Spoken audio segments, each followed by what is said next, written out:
बघा, ताशी 6 किलोमीटर प्रति तास वेगाने एक ठराविक अंतर धावून जाण्यास अला 50 मिनटं लागतात.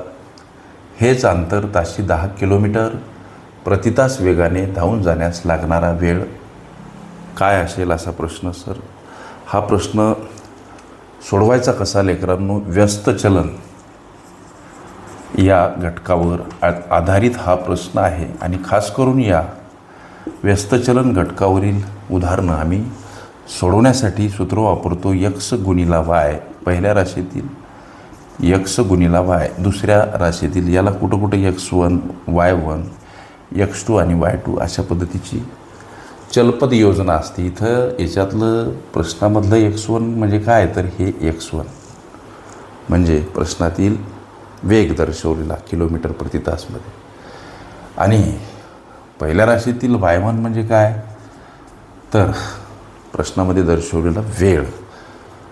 आता दुसऱ्या राशीतील x2 दर्शवला लागणारा वेळ विचारला म्हणजे दुसऱ्या राशीतील आम्हाला y काढायचा.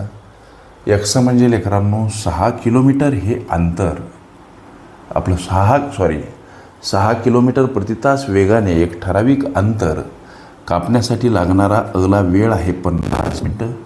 जेव्हा त्याचा वेग 10 किलोमीटर प्रति तास असेल तेव्हा तेच ठराविक अंतर कापण्यासाठी लागणारा अला वेळ किती असेल असा प्रश्न विचारला. इथं 6 गुणिला 50कडे जाताना हे 10 भागिला स्वरूपात हे तुमच्या दुसऱ्या राशीतील वाय, हा भाग गेला 5 ना सर, 10 50 म्हणजे 6 गुणिला 5 बराबर हा दुसऱ्या राशीतील वाय 30. हे उत्तर प्राप्त झालं मिनिटामध्ये.